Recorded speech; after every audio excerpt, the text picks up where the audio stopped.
all the miseries and grief that you are facing now has its root. You didn't follow your heart. Heart did warn you, but you said no, no, no, keep quiet.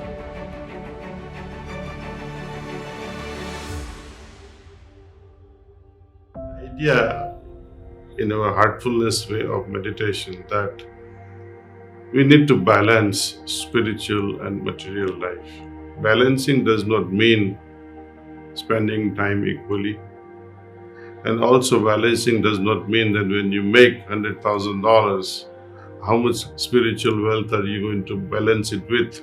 You can never balance both that way because you cannot quantify spiritual wealth.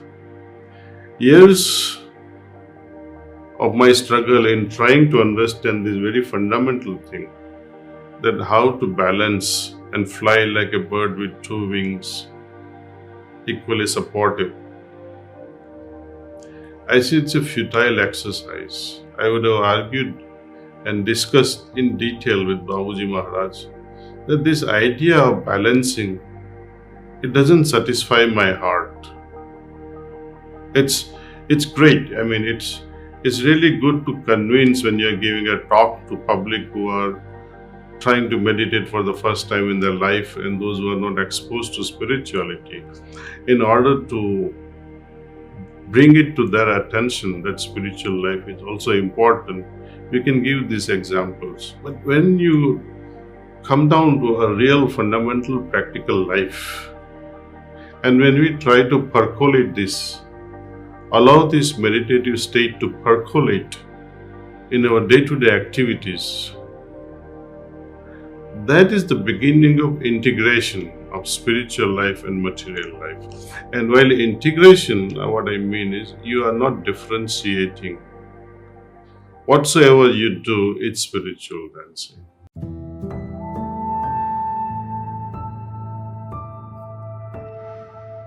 First of all, I am not willing to accept that you don't know that it is your heart that is speaking. All the miseries and grief that you are facing now has its root.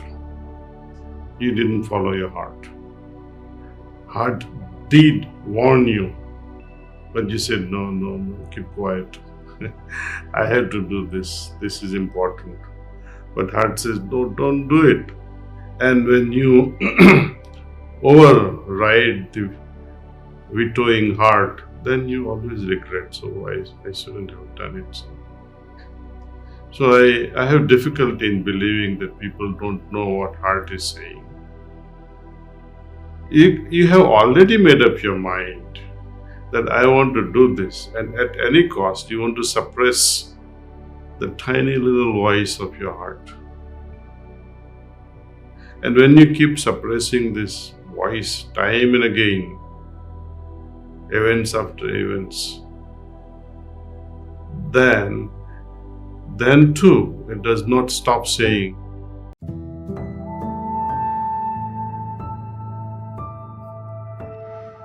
But this is a misnomer.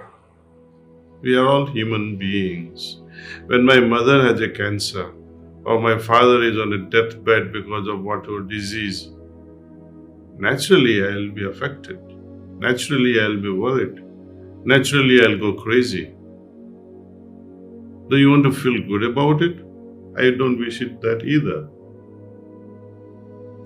So everything has a role to play in our life. So I think there is no point avoiding such emotions. Going beyond is a problem. And being careless is another problem. It is our natural response that when my child is sick, naturally I'll be worried.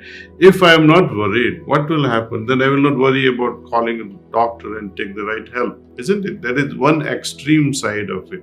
When you don't worry, then you will lose the faculty of discernment that what is right, what is wrong. It is the worry, it is the anxiety to a certain extent that makes me do or rightful things.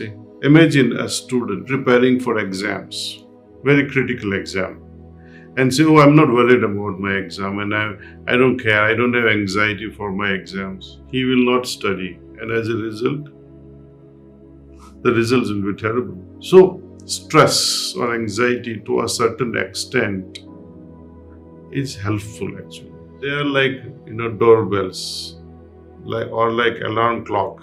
It gives you warnings. Without that, I don't think we understand anything. Worries and anxieties makes you say, oh, what can I do? My relative or my friend is sick. Naturally, you will worry. That means there's a prompt from inside. What can I do? Do they need money? Do they need consultation? Should I take them to hospital? Do they need grocery? Because the sick person cannot go out. Can I take this prescription, go to pharmacy, pick up medicine and deliver to my friend's place? This sort of services will be needed when your heart is prompted with anxiety. And when you have done something what is rightful, then the stress and anxiety will also subside. And that will fill you up with joy for having done something worthwhile in your life.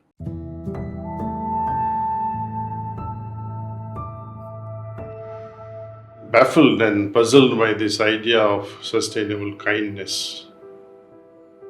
It's like, we the human beings, minus kindness, minus love, minus compassion, what do we become?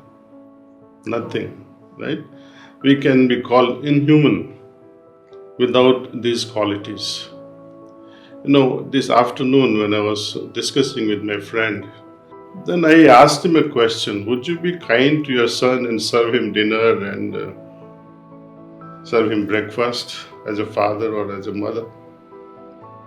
Is it an act of kindness when you serve your family members? He said, no. I said, what is the difference here? We express kindness to others, but to our own, we don't say it's kindness. It is my duty. It is my dharma.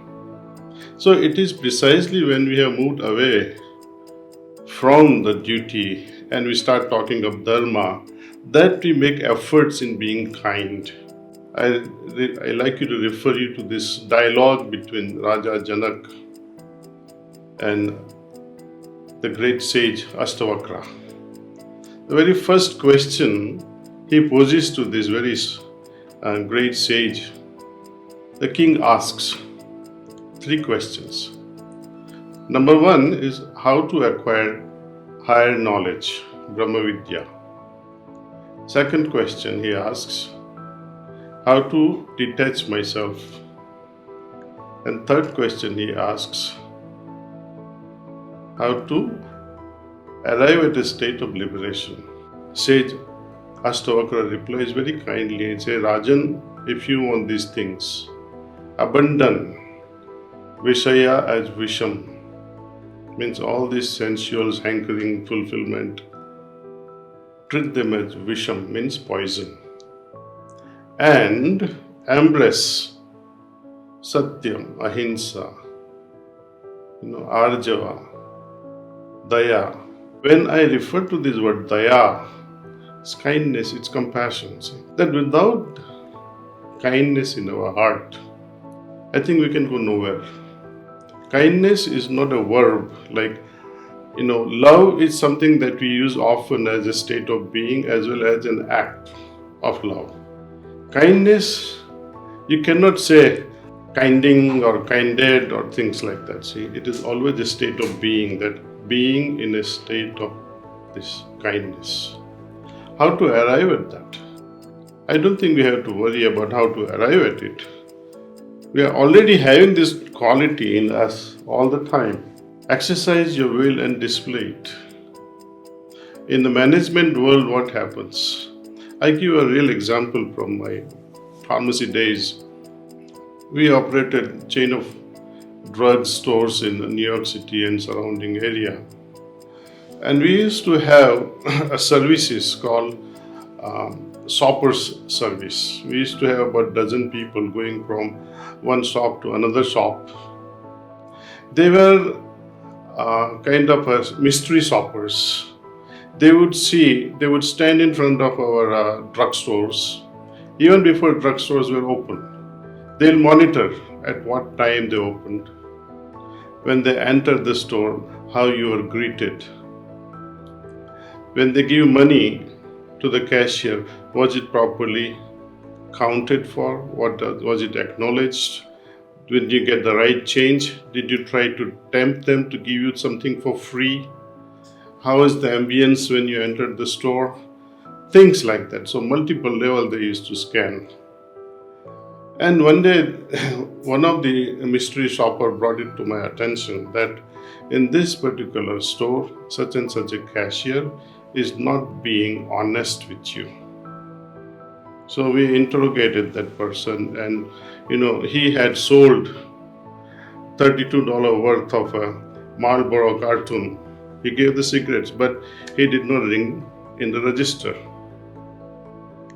So I could have fired him right then and there. But instead, I chose to have a dialogue with him. See? Because I know humans' trait is, if I replace one fellow, I don't think I'm going to get another honest person anyway. I'll have to keep on changing one person after the another person. But I took this upon me and say, okay, let me call him to my office. And I did, and interrogated him. And I said, look, when you need money, please tell me, but don't do this. We have to pay bills. You also need money. But do not try to steal in this way. It sets a bad example. You will also suffer yourself consequently, that you'll feel guilty. Do you feel happy about doing these things? He said, no, sir, I don't feel happy. I said, what do you want me to do? Should I keep you or should I fire you? He said, sir, if you allow me to stay with you, I'll be fine. I'll never do this again. And I am telling you today, he's still with us, more productive and more efficient. So this is one way of showing our concerns.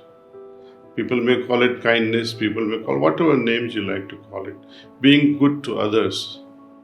See, even when we are listening to each other with rapt attention, we are chit-chatting, then too, there is some level of civility, some level of kindness required, see, in listening.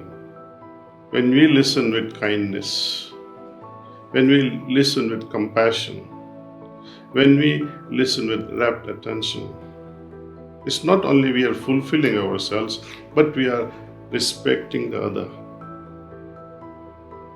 So kindness can be, I think, expressed in many ways.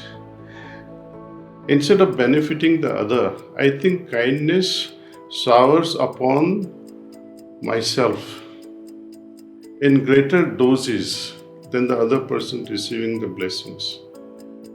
I found that whenever we melt our heart and somehow carry out acts of kindness willingly, consciously, then you see your heart, the condition of your heart, it simply melts away. And it makes you really feel good at that time. During the act of kindness, they say certain hormones are secreted in a larger doses in our system, especially serotonins, oxytocins. These are feel-good hormones. It really makes you feel good. Ever wondered how Pranahuti can deepen your meditation experience? Discover more by clicking on this video.